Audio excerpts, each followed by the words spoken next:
എന്നോടുള്ള സ്നേഹം അത്ര നല്ലതുപോലെ അവർ സ്നേഹം കാണിക്കുന്നില്ല. അപ്പോൾ ചേട്ടന് മനസ്സ് വിഷമമാകുമ്പം ചേട്ടൻ മദ്യപിക്കാൻ തുടങ്ങി. എടുത്ത് കഴിക്കുന്നത് അങ്ങനെ ഞാൻ കാണിച്ചില കൊണ്ടുവയ്ക്കുമ്പോൾ ഞാനതെടുത്ത് ഒളിച്ചു വയ്ക്കും കഴിക്കാതിരിക്കെ. അപ്പോൾ എൻ്റെ അമ്മാവി കാണും ഞാൻ കൊണ്ടുവന്ന് ഒളിച്ചു വയ്ക്കുന്നത്. അത് ഞാൻ ഹസ്ബൻഡ് തിരക്കുമ്പോൾ ഞാൻ പറയത്തില്ല, ഞാൻ ഒളിച്ചു വെച്ചെന്ന് പറയത്തില്ല. അപ്പോൾ അമ്മാവി കാണുന്നത് പറയും, ഇതാണ് അവൾ അവിടെ കൊണ്ടുവന്ന് ഒളിപ്പിച്ച് വെച്ചേക്കുന്നത് കണ്ടിട്ട് ഞാൻ കാണിച്ചു കൊടുക്കും. പക്ഷെ എന്നെ അടിക്കാനുള്ള എല്ലാ അവസരവും അവർ പറഞ്ഞുണ്ടാക്കും. പക്ഷെ എൻ്റെ ശരീരത്തിൽ നിന്നേ വരെ തൊട്ട് നോവിച്ചിട്ടില്ല, എന്നെ വേദനിപ്പിച്ചിട്ടില്ല. അത്രയ്ക്ക് എന്നെ സ്നേഹിക്കുന്നുണ്ട്. പക്ഷേ കല്യാണം കഴിഞ്ഞ നാളിലൊക്കെ രാത്രി പറയുമായിരുന്നു, എനിക്ക് ഒരുപാട് ദുഃഖങ്ങളുണ്ട് എൻ്റെ മനസ്സിൽ. പക്ഷെ എനിക്കതെല്ലാം തുറന്നു പറയാൻ പറ്റത്തില്ല സജിതേ. നിനക്കറിയത്തില്ല, എനിക്ക് ഒരുപാട് പ്രയാസങ്ങൾ എൻ്റെ ഉള്ളിലുണ്ട്. എൻ്റെ ഇളയ കുഞ്ഞിനെ പ്രസവത്തിന് ഹോസ്പിറ്റലിൽ അപ്പോഴേ എൻ്റെ പേരിൽ പൈസ പ്രസവ ആവശ്യത്തിന് അയച്ചിരുന്നു. അത് അറിഞ്ഞ് അവർ ഹോസ്പിറ്റലിൽ വെച്ച് തന്നെ ഓരോ പ്രശ്നം ഉണ്ടാക്കി, വഴക്കായി, എന്നെ വഴക്ക് പറഞ്ഞ്. അപ്പോൾ ഈ ഇളയ കുഞ്ഞിനെ പ്രസവിച്ച് കുറച്ച് മാസങ്ങൾ കഴിഞ്ഞ് പിന്നെ ഹസ്ബൻഡ് ലീവിന് വന്നു നാട്ടിൽ. പ്രഷർ കൂടി കണ്ണിന് കാഴ്ചയ്ക്ക് ചെറിയ വ്യത്യാസം വന്നു. അപ്പോൾ അറിയിച്ചില്ല, നാട്ടിൽ അറിയിച്ചില്ല. എന്തോ മാനസിക എന്തോ പ്രയാസം കൊണ്ടാണെന്ന് മനസ്സിലായി. ഇങ്ങനെ നാട്ടിൽ വന്നപ്പോൾ എന്നെയും കുഞ്ഞുങ്ങളെയും കൊണ്ട് വീട്ടിൽ ചെന്ന് അപ്പോൾ അമ്മയും അച്ഛനൊന്നും അത്ര സഹകാര സ്നേഹമൊന്നും ഇല്ലായിരുന്നു. പക്ഷേ ചേട്ടൻ പോണ വരെ ഞാനും കുഞ്ഞുങ്ങളും അവിടെ ഇരുന്നു. അപ്പോൾ എൻ്റെ ഇളയ കുഞ്ഞിനോട് കാണിച്ച ക്രൂരത എന്ന് പറയാൻ, മോനെ ഡ്രസ്സൊക്കെ മാറ്റി എണ്ണ തേച്ച് കുളിപ്പിക്കാനായിട്ട് അമ്മയുടെയും നാത്തോൻ്റെ അടുത്ത് ഇരുത്തിയിട്ട് മൂത്ത കുട്ടി കുളിപ്പിക്കാൻ എടുത്ത് കുളിമുറി കൊണ്ടുപോയി കുളിപ്പിച്ചുകൊണ്ടിരിക്കുകയായിരുന്നു. അപ്പം അമ്മയുടെ ചേച്ചിയുടെ അടുത്ത് ഇങ്ങനെ തിണ്ണയിലിരിക്കുന്ന അവരടുത്തിരുന്ന് മോൻ കളിച്ചുകൊണ്ടിരിക്കുകയായിരുന്നു. ഞാൻ കുളിപ്പിച്ചുകൊണ്ടിരുന്നപ്പോൾ കൊച്ചു മോൻ്റെ കരച്ചിൽ കേട്ട് ഓടി വന്ന് വലിയ കരച്ചിൽ കേട്ടുകൊണ്ട് ഓടി വന്നപ്പം ഞാൻ കണ്ടത് മുറ്റത്ത് മണലാണ്. മണലിൽ വലിയൊരു ഉറുമ്പിൻ്റെ കൂടുണ്ട് വലിയ. അതിലെൻ്റെ കുഞ്ഞിനെ കൊണ്ടുവന്ന് അവരിരുത്തിയിട്ട് അകത്ത് കയറി കതവിൻ്റെ മറയിൽ നിന്ന് ഒളിച്ചു നോക്കുന്നു. എൻ്റെ കുഞ്ഞ് കാലും ദേഹം മുഴുവനും ഉറുമ്പ് പൊതിഞ്ഞ് എഴുന്നേറ്റ് മാറാൻ പോലും കഴിയാതെ വാവിട്ട് കരയുന്നു, വില വിളിക്കുന്നു. എണീറ്റ് മാറാൻ കഴിയാതെ എൻ്റെ കുഞ്ഞ് പിടയ്ക്കുന്ന കണ്ട് ഞാൻ ഓടിച്ചെന്ന് കോരിയെടുത്ത് അകത്തോട് ഓടിയപ്പോൾ ഞാൻ അവരോട് ചോദിച്ചില്ല എന്തിനാണ് ഈ ക്രൂരത ചെയ്തതെന്ന്. അവർ ഒളിച്ച് നോക്കിക്കൊണ്ടിരിക്കുന്നു. അപ്പോൾ മുറിയിലിരുന്ന് കുഞ്ഞിനെയും കൊണ്ട് ഞാൻ കരഞ്ഞതല്ലാതെ ഞാൻ അവരോട് എതിർത്ത് പോയി. എനിക്ക് മനസ്സിലായി ഞാനും എൻ്റെ കുഞ്ഞുങ്ങളും അവിടെ നിന്ന് ഇറങ്ങി കൊടുക്കണം, അതിനുവേണ്ടി അവർ ചെയ്യുന്ന ക്രൂരതയാണെന്ന് മനസ്സിലായി. മോനാണെങ്കിൽ അന്ന് രാത്രി ഉറങ്ങിയില്ല, നേരം വെളുക്കുന്നവരെ കരച്ചിലായിരുന്നു. കാലെല്ലാം പൊട്ടി നീര് വന്ന് അങ്ങനെ പിറ്റേന്ന് രാവിലെ ഞാൻ ഹോസ്പിറ്റലിൽ കൊണ്ടുപോയി, ആയുർവേദ ആശുപത്രി കൊണ്ടുപോയി. പിന്നെ 6 മാസത്തോളം എടുത്ത് ആ മുറിവൊക്കെ ഉണ്ടെങ്കിൽ കാലിൻ്റെ എവിടം മേരെ അത്രയും ക്രൂരത കാണിച്ചിട്ട് അവിടെ നിൽക്കേണ്ട ആവശ്യം എന്താണ് സജിത? പിന്നെ നമുക്കൊരു ആരോഗ്യമുണ്ട്, നമുക്ക് എന്തെങ്കിലും വീട്ടിൽ ജോലി ചെയ്തെങ്കിലും നമ്മുടെ കുഞ്ഞുങ്ങളെ പോറ്റാനുള്ള ആരോഗ്യമുണ്ട്. അതുങ്ങളുടെ ജീവന് തന്നെ വലിയ അപകടമാണെന്നുള്ളൊരു അവസ്ഥ വന്നു കഴിയുമ്പോൾ എന്തിനാ അവിടെ കടിച്ചു തൂങ്ങി കിടക്കുന്നത്? അമ്മയുടെ മനസ്സെന്ന് പറയുമ്പോൾ അങ്ങനൊരു ക്രൂരത ഒരു അമ്മമാര് ചെയ്യത്തില്ല, അവരും ചെയ്യത്തില്ല. അപ്പൊ അവര് ചെയ്തു എന്ന് നമുക്ക് മനസ്സിലായി, അവര് ഒളിച്ചു എന്ന് നോക്കുകയാണെന്നുള്ള മനസ്സിലായി. ഭർത്താവിന് എല്ലാ സത്യാവസ്ഥകളും അറിയാം, അദ്ദേഹം ഒന്നും ചെയ്യാൻ പറ്റാത്ത നിസ്സഹായാവസ്ഥയാണെന്ന് മനസ്സിലായി. പക്ഷെ കുഞ്ഞുങ്ങളെ ഈ രീതി ചെയ്തു എന്ന് പറഞ്ഞു കഴിയുമ്പോൾ കളഞ്ഞിട്ട് അങ്ങ് പിള്ളേരെ കൊണ്ട് ഇറങ്ങുക എന്നല്ലാതെ പിന്നെ അവിടെ നിൽക്കേണ്ട കാര്യമില്ലല്ലോ. പിന്നെ ഞാൻ സഹിച്ചു മാഡം. അപ്പോഴും ഞാൻ വിചാരിച്ചു ഞാൻ എന്തെങ്കിലും എതിർത്ത് സംസാരിച്ചു കഴിഞ്ഞാൽ ഞാൻ വീട്ടിൽ പ്രശ്നം ഉണ്ടാക്കുന്നു, അങ്ങനെ വഴക്കുണ്ടാക്കുന്നു പറയാൻ. വഴക്ക് നിങ്ങൾ ഉണ്ടാക്കുന്ന വഴക്കല്ലല്ലോ. ഈ കുഞ്ഞെ ഒരു ഉറുമ്പും കൂട്ടത്തിനകത്തിട്ട് അതിന് ഇത്രയും അപകടകരമായിട്ടുള്ള ഒരു അവസ്ഥയിലായി കഴിഞ്ഞപ്പോ പിന്നെ ഭർത്താവിനെ മനസ്സിലാക്കുന്നതൊക്കെ മനസ്സിലാക്കട്ടെ. നമുക്ക് നമ്മുടെ കുഞ്ഞുങ്ങളല്ലേ വലുത്, അങ്ങനല്ലേ ചെയ്യുള്ളൂ. പിന്നെ എന്തിനാ അവിടെ അങ്ങനെ നിൽക്കുന്നേ? പിന്നീട് ഞാൻ ഇറങ്ങി മാഡം അവിടുന്ന്. അതിനുശേഷവും തൊട്ടടുത്ത ദിവസങ്ങളിലെല്ലാം ഓരോ കാരണങ്ങൾ പറഞ്ഞ് കുഞ്ഞുങ്ങളെ വെറുതെ കരയിക്കും. മൂത്ത മോൻ അത് സ്കൂൾ വിട്ട് ശില്പ ചേച്ചി എന്ന് പറഞ്ഞാൽ ജീവനാ. മൂത്ത മോൻ സോനു കൂടെ നടക്കും. പക്ഷേ സ്കൂൾ വിട്ട് വരുമ്പം ശില്പയ്ക്ക് വന്ന ഉടനെ പലഹാരം വേണം. പലഹാരം എടുത്ത് മുറിയിൽ വച്ചിരിക്കണം. അപ്പോൾ ഭർത്താവിൻ്റെ അച്ഛൻ കിടക്കുന്ന ഒരു മുറിയുണ്ട്, ആ മുറിക്കകത്ത് കൊണ്ടുവന്ന് ഈ സ്നാക്സ് വെച്ചിട്ട് ശില്പയെ അകത്ത് കയറ്റി കതകടയ്ക്കും. അപ്പം മൂത്ത മോൻ കാണും. അപ്പോൾ ശില്പ ചേച്ചി അതിനകത്ത് കയറിയെന്ന് പറഞ്ഞ് കഥകിനെ തട്ടി വിളിക്കുമ്പം ഭർത്താവിൻ്റെ അമ്മ വന്ന് കുഞ്ഞിനെ കൈ പിടിച്ച് മാറ്റിക്കളയും. അപ്പോൾ പറയും ചേച്ചി ഇതിനകത്തുണ്ട് ചേച്ചി. അപ്പോൾ പറഞ്ഞു അതിനകത്ത് ചേച്ചി ഇല്ല, അത് ചേച്ചി അങ്ങ് കുളിക്കാൻ പോയി, അങ്ങോട്ട് പോയി ഇങ്ങോട്ട്. അപ്പോഴിപ്പം പറയില്ല എൻ്റെ ശില്പ ചേച്ചിനകത്ത്. പക്ഷേ ഈ പൊടി കുഞ്ഞിനെ പോലും വെളിയിൽ നിർത്തിയിട്ട് അവർ ആ മകള കുഞ്ഞുങ്ങൾക്ക് ആണ് വാങ്ങി കൊടുക്കുന്നതല്ല. അപ്പോൾ ഞാനത് മുറിയിരുന്ന് എനിക്കത് മനസ്സിലാവും. അപ്പോൾ അവർ ആ ഒളിച്ച്, അപ്പോൾ ഞാൻ എൻ്റെ ഈ മോൻ്റെ കുഞ്ഞല്ലേ, അതെത്ര തിന്നാ, അതിൻ്റെ വായിൽ ഒരു എന്തെങ്കിലും ഒന്ന് വാങ്ങി അവൻ്റെ മോൻ്റെ വായിൽ വെച്ച് കൊടുക്കും. പക്ഷെ അവർ ആ മനസ്സ് പോലും കാണിക്കത്തില്ല. അപ്പോൾ കുഞ്ഞ് അത്രയും നേരം ചേച്ചി ഇറങ്ങുന്ന നേരം അവിടെ നിൽക്കും. അപ്പോൾ ചേച്ചി എന്താ തിന്നുന്നത്, അകത്തിരുന്ന് എന്താ തിന്നുന്നതെന്ന് ചോദിച്ചാൽ എന്തെങ്കിലും ചീത്ത വാക്കുകളാണ് അവർ പറയുന്നത് കുഞ്ഞിൻ്റെ അടുത്ത് പോലും. അങ്ങനെയൊക്കെയുള്ളൊരു സന്ദർഭത്തിലൊക്കെ എന്ന് പറഞ്ഞു കഴിഞ്ഞാൽ അതിൽ കൂടുതൽ അങ്ങനെ നിന്ന് സഹിച്ചൊരു ത്യാഗം ചെയ്യേണ്ട കാര്യമില്ലല്ലോ. പക്ഷെ പിന്നീട് മോന് ഓരോ ആഹാര സാധനം കുറുക്ക, പഞ്ചസാര, അടുക്കളയിൽ ഇരിക്കുന്ന ഓരോ സാധനങ്ങളും മക്കൾക്ക് കുറുക്കാൻ എന്തെങ്കിലും ഞാൻ കൊടുക്കണം, അതെല്ലാം എടുത്ത് അച്ഛൻ്റെ മുറിയിൽ വെച്ച് പൂട്ടാൻ തുടങ്ങി. അപ്പോൾ ഞാൻ ചോദിച്ചു, ഇതെനിക്ക് കുഞ്ഞുങ്ങൾക്ക് കുറുക്കാൻ, അത് നിൻ്റെ ഭർത്താവ് ചിലവിന് പൈസ ഈ മാസം അയച്ചില്ലല്ല, അതിന് താമസിക്കുന്നത് വിളിച്ച് ഒരു പൈസ ഇതുവരെ അയക്കാത്തതെന്ന്. ഞാൻ ചേട്ടൻ്റെ ഒരു പൈസ കറക്റ്റ് അയക്കും. അപ്പം ഞാനത് കൃത്യമായിട്ട് അയക്കുന്നുണ്ടല്ലോ, മാസം ശമ്പളം കിട്ടിയ ഉടനെ പിന്നെ ഞാൻ താമസിപ്പിക്കത്തില്ല, അത് അപ്പോഴേ അയച്ചു കൊടുക്കും. ഞാൻ പറയും അത് മുടക്കല്ലേ, കടയിലൊക്കെ സാധനം മേടിക്കും പൈസയൊക്കെ കൊടുക്കണം. അപ്പം ഭർത്താവും പറയും ഇതേ വേറെ ഞാൻ ഒരു മുടക്കവും വരുത്തിയിട്ടില്ല, എനിക്ക് ശമ്പളം കിട്ടി അതേ കണക്ക് അയച്ചു കൊടുക്കുന്നുണ്ട്, എന്താ അവിടെ വീട്ടിൽ പ്രശ്നം? ഞാൻ പറഞ്ഞില്ല, മോൻ എന്തെങ്കിലുമൊക്കെ വാങ്ങിക്കാനൊക്കെ പൈസ വേണ്ടേ, അതുകൊണ്ടാണ്. ഇല്ലായിരുന്നു. അതിനുശേഷം എൻ്റെ വീട്ടിൽ ചെന്നതിന് ശേഷം പിന്നെ എൻ്റെ കുഞ്ഞുങ്ങളെ എനിക്ക് എങ്ങനെയെങ്കിലും എൻ്റെ മക്കളെ വളർത്തണം. എത്ര വർഷം മുമ്പ് പോകുന്ന വീട്ടിലേക്ക്? 2007 സാർ. 2001. അതിനുശേഷം ഞാൻ എന്നെ TTC പഠിപ്പിച്ച ഒരു ടീച്ചറുണ്ട്, ദീപ മണികണ്ഠൻ മാഡം. നല്ല മനസ്സുള്ള, എനിക്ക് വലിയ സുഹൃത്തുക്കളൊന്നുമില്ല, ആരുമില്ല. അതുകൊണ്ട് ഞാൻ ടീച്ചറിനെ കാണാൻ പോയി കുഞ്ഞിനെയും കൂട്ടി. എൻ്റെ വിഷമങ്ങൾ പറഞ്ഞ് ഇതാണ്. അപ്പോൾ ആ വിഷമങ്ങളെല്ലാം അറിഞ്ഞ് ടീച്ചർ എനിക്ക് സ്കൂളിൽ ജോലി തന്നു. വേക്കൻസി ഇല്ലായിരുന്നു, എന്നാലും ടീച്ചർ എനിക്ക് അവിടെ സ്കൂളിൽ തന്നെ ജോലി തന്നു. അപ്പോൾ ടീച്ചറിൻ്റെ ആ നല്ല മനസ്സ് ഇപ്പോഴും എൻ്റെ കൂടെയുണ്ട് സഹായത്തിന്. അത് കഴിഞ്ഞ് പിന്നെ ഞാൻ സ്കൂളിൽ പഠിപ്പിക്കാൻ തുടങ്ങി മക്കളെ. മൂത്ത മോനും നഴ്സറി പോയി തുടങ്ങി. നഴ്സറി സ്കൂളാണ്, പ്രൈവറ്റ് സ്കൂളാണ്. ഇവിടുന്ന് കിട്ടുന്ന ശമ്പളമൊക്കെ കൊണ്ട് മോൻ്റെ കുഞ്ഞുങ്ങളുടെ കാര്യവും നോക്കി. അപ്പോൾ ഭർത്താവിൻ്റെ അടുത്ത് ഞാൻ വിളിച്ച് പറഞ്ഞു നിനക്ക് അവിടെ ജീവിക്കാൻ പറ്റത്തില്ല, അതുകൊണ്ട് കുഞ്ഞുങ്ങൾ മനസ്സിലായി. ഇത് കഴിഞ്ഞ് ഇങ്ങനെ കുറേ മാസങ്ങൾ കഴിഞ്ഞിപ്പം ഭർത്താവിന് ഓരോ കാര്യങ്ങൾ മനസ്സിലായതുകൊണ്ട് ടെൻഷൻ വീണ്ടും പ്രഷർ കൂടി നിർത്തി, അവിടുത്തെ ജോലി നിർത്തി നാട്ടിൽ വരേണ്ടി വന്നു. നാട്ടിൽ വന്നതിന് ശേഷം എന്നെയും കുഞ്ഞുങ്ങളെയും കൊണ്ട് ഭർത്താവിൻ്റെ വീട്ടിൽ ചെന്നപ്പോൾ നാത്തൂനും അമ്മയും വളരെ അവർ വലിയ വിരോധമായിട്ടാണ് പെരുമാറിയത്. കുഞ്ഞുങ്ങൾക്ക് അന്ന് ആഹാരം പോലും കൊടുക്കാൻ വിളിച്ചില്ല. അപ്പോൾ എൻ്റെ അടുത്ത് ചേട്ടൻ പറഞ്ഞ് നീ ഇട്ട് കൊടുക്കുക, ആഹാരം ഇട്ട് കൊടുക്കുക, കുഞ്ഞുങ്ങൾക്ക് നീ ഇട്ട് കഴിക്കുന്നൊക്കെ പറഞ്ഞപ്പോൾ അവർക്ക് ഒരു ഇഷ്ടക്കേട്, അവരപ്പോഴേ മുറി അടച്ചങ്ങ് ഇറങ്ങി പോവുകയൊക്കെ ചെയ്യുന്നു. അതുകൊണ്ട് ഞാൻ അന്നത്തെ ദിവസം അവിടെ നിന്നിട്ട് പിറ്റേന്ന് തന്നെ ചേട്ടൻ പറഞ്ഞ് നീ അങ്ങ് പൊയ്ക്കോ, എങ്കിൽ നിന്നെയും കൊണ്ടാക്കുമെന്ന്. അങ്ങനെ വീട്ടിൽ കൊണ്ടാക്കി. ഞാനും പിന്നെ എൻ്റെ അടുത്ത് കുറച്ച് നാൾ ചേട്ടൻ എൻ്റെ വീട്ടിൽ വന്ന് നിൽക്കും. ആഴ്ചയിൽ 3-4 ദിവസം എൻ്റെ അടുത്ത് വന്ന് നിൽക്കും, പിന്നെ ഇനി പോരും. സ്ഥിരമായിട്ട് നിൽക്കത്തില്ല. ചേട്ടനും ഒരു വിഷമമാണ് എൻ്റെ വീട്ടിൽ വന്ന് നിൽക്കാൻ. അപ്പോഴെന്നോട് പറഞ്ഞു നീ വിഷമിക്കണ്ട, ഈ പ്രശ്നങ്ങളൊക്കെ മാറും, നമുക്കൊരു വീട് വയ്ക്കാം, നല്ലൊരു വീട് വെച്ച് കഴിയുമ്പം ഈ പ്രശ്നങ്ങളൊക്കെ മാറും, നോക്കിക്കോ. അപ്പോൾ അച്ഛനും അമ്മയുടെ സ്വഭാവം എല്ലാം മാറുമെന്ന്. അതുകൊണ്ട് എത്രയും വേഗം എനിക്ക് ഗൾഫിലേക്ക് പോകണം, പുതിയ വിസയിൽ.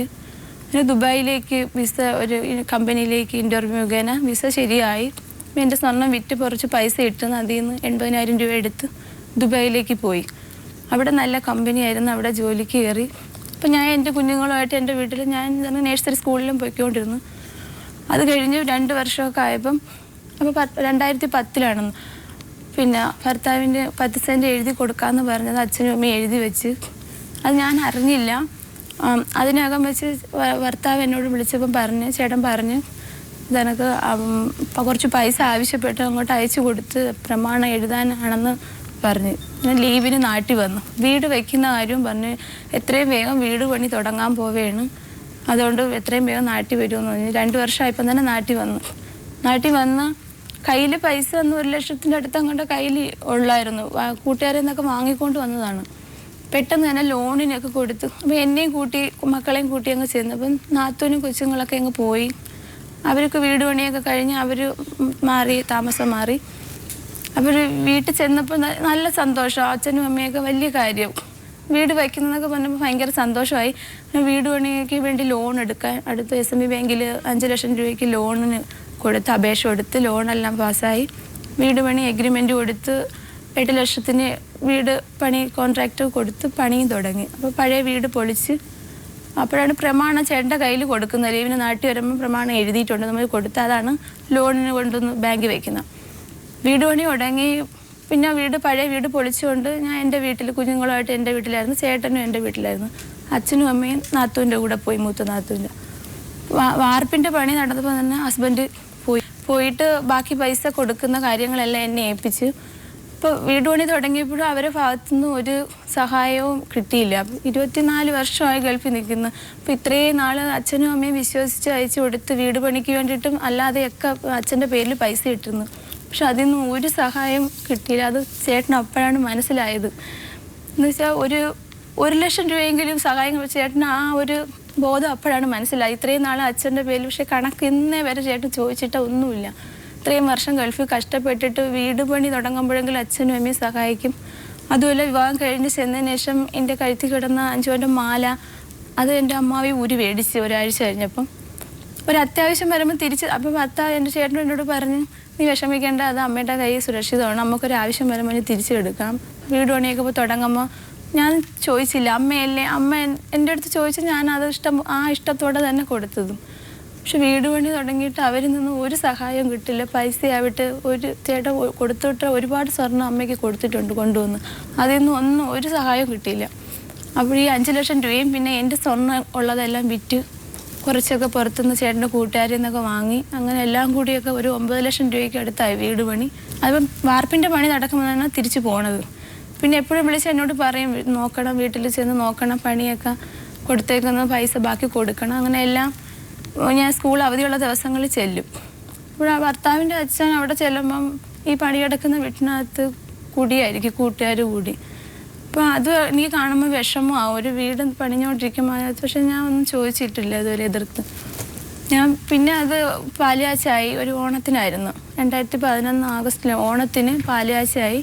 ഞാനും കുഞ്ഞുങ്ങളും ഭയങ്കര അങ്ങനെ എൻ്റെ ഭർത്താവിൻ്റെ അമ്മയോട് എന്നെ ചെന്ന് വിളിച്ച് എന്തൊക്കെ വാങ്ങണം, ഓരോ കാര്യങ്ങളൊക്കെ ചോദിക്കുകയൊക്കെ വലിയ സന്തോഷത്തോടു കൂടി തന്നെ പാലുകാച്ച് കഴിഞ്ഞ് താമസം തുടങ്ങിയപ്പോൾ ചേട്ടനും വലിയ സന്തോഷമായി. പ്രതീക്ഷ ഇനി വീടൊക്കെ വെച്ച് കഴിഞ്ഞ് ഇനി നീ വിഷമിക്കുകയൊന്നും വേണ്ട, അച്ഛനും അമ്മയൊക്കെ നല്ല സ്നേഹമായിരിക്കുന്നു. പക്ഷേ പാലുകാച്ചിൻ്റെ അന്ന് തന്നെ നാത്തൂമാരും ഈ മൂത്ത അളിയൻ പട്ടാളത്തിലുള്ള ഫാസി അളിയൻ എന്ന് പറയും, അളിയനും വന്നിട്ട് 3 ബെഡ്റൂമാണ്. അപ്പോൾ ബാത്റൂമിനോട് ചേർന്ന് ഒരു ബെഡ്റൂം മെയിൻ അത് ഹസ്ബൻഡ് പറഞ്ഞ് വീട് പണി നടക്കുമ്പോഴേ പറഞ്ഞു ഇത് നമുക്കായിട്ട് എടുക്കണം, മറ്റേത് അച്ഛനും അമ്മയ്ക്കും 1 മക്കൾക്കുമാണ്. അങ്ങനെ 3 ബെഡ്റൂം. പക്ഷേ പാലുകാച്ചിൻ്റെ അന്ന് തന്നെ നാത്തൂമാരും അളിയന്മാരും ചേർന്ന് 2 ബെഡ്റൂം അച്ഛനും അമ്മയ്ക്കുമായിട്ട് കൊടുത്തു.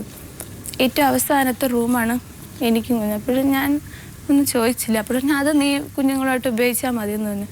ഇത് അപ്പോൾ ചേട്ടൻ പിന്നെ വിളിച്ചപ്പോൾ ചോദിച്ച്, നീ ഇപ്പോൾ ഏത് ബെഡ്റൂമിലാണ് കിടക്കുന്നത്? ഞാൻ പറഞ്ഞ റൂം തന്നെയായിരുന്നു. അപ്പോൾ ഞാൻ പറഞ്ഞു, അല്ല അതിൽ അച്ഛനാണ്.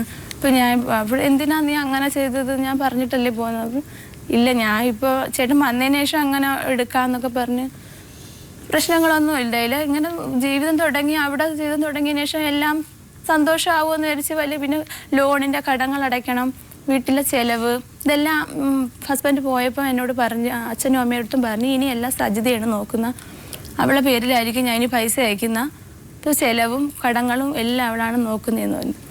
അപ്പോൾ അവർക്കത് ഇഷ്ടമായോ എന്നൊന്നും അറിയത്തില്ല. ഞാൻ പറഞ്ഞാൽ അത് പെട്ടെന്ന് എൻ്റെ പേരിൽ ഇങ്ങനെ അയച്ചു തരുമ്പോൾ അച്ഛനും വിഷമമാവില്ലേ, അല്ല ഇനി നീ അത് നോക്കിയാൽ മതി, ഇനി അത് ശരിയാവത്തില്ല.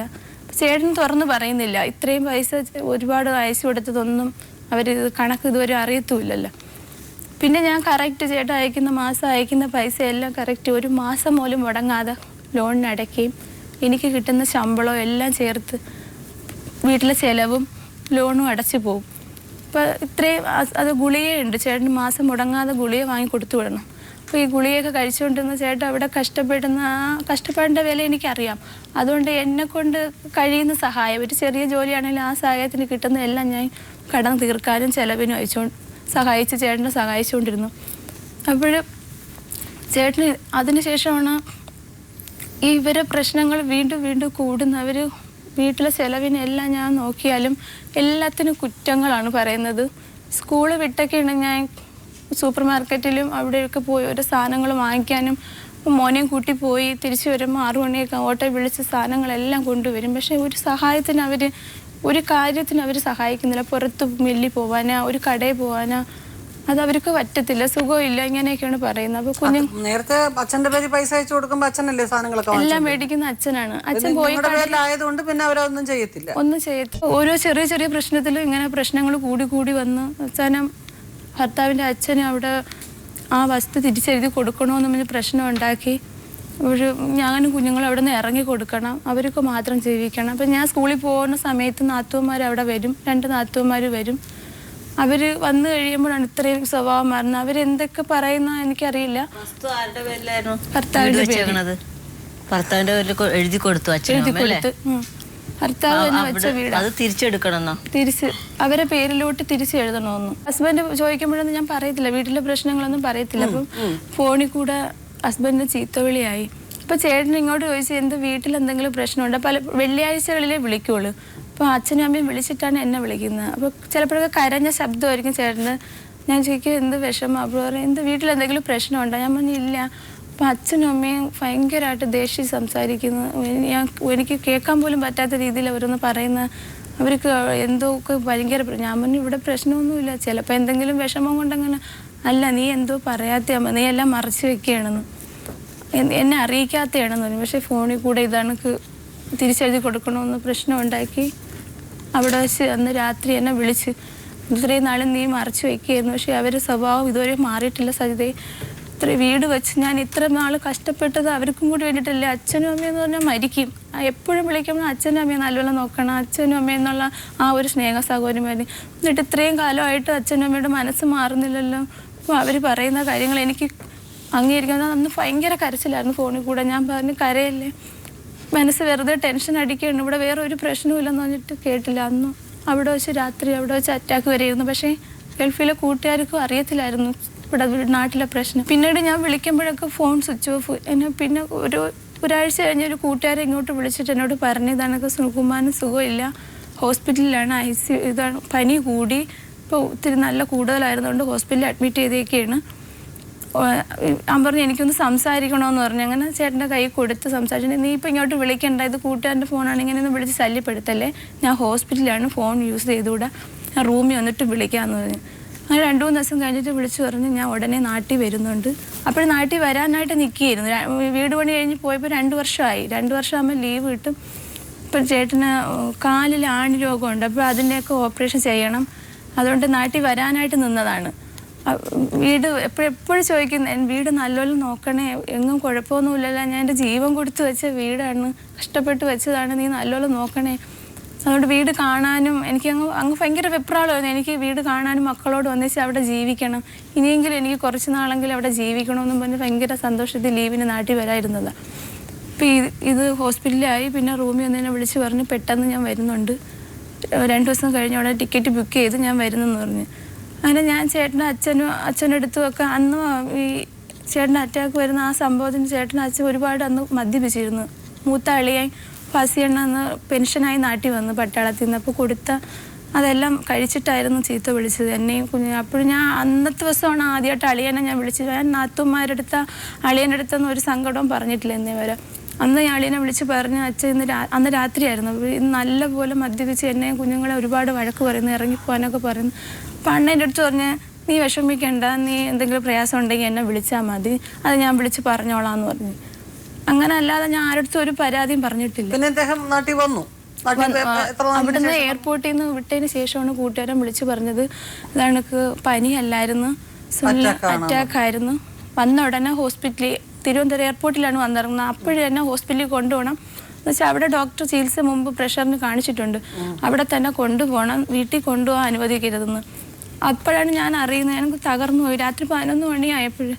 അപ്പോൾ ഹസ്ബൻഡിൻ്റെ അച്ഛൻ്റെ അടുത്ത് എൻ്റെ അച്ഛൻ്റെ അടുത്ത് ഞാൻ വിളിച്ച് പറഞ്ഞു ചേട്ടൻ വരുന്നുണ്ട്, വണ്ടിയൊക്കെ രാവിലെ പോകാനുള്ളൂ. അപ്പോൾ എൻ്റെ കൂടെ ചേട്ടൻ പറഞ്ഞു ചെല്ലണ്ട, ഞാൻ ചെല്ലണ്ട, മക്കളെയും അച്ഛനെയും കൂട്ടി വിട്ടാൽ മതി. അപ്പം കൂട്ടുകാരൻ വിളിച്ച് പറഞ്ഞു സൈത പോകാതിരിക്കരുത്, ഇതാണൊക്കെ ഞങ്ങൾ അറിയിക്കാതിരുന്നതാണ്, സുനിൽ പറയത്തില്ല, അറ്റാക്കായിരുന്നു, അതുകൊണ്ട് കൂടെ പോയി ഉടനെ മെഡിക്കൽ കോളേജിൽ എത്തിക്കണമെന്ന് പറഞ്ഞു. അങ്ങനെ ഞാനും കൂടെ പോയി ചേട്ടൻ വന്നിറങ്ങിയപ്പോൾ തന്നെ മുഖമൊക്കെ രൂപമൊക്കെ മാറി, മുഖമൊക്കെ നല്ല നീരായി, അതിന് ICUലായിരുന്നെന്ന് പിന്നീട് ഞാൻ കൂട്ടുകാരൻ പറഞ്ഞാണ് അറിയുന്നത്. എത്രയും ദിവസം അവിടെ ICUലായിരുന്നു, അറ്റാക്ക് ആയിരുന്നു.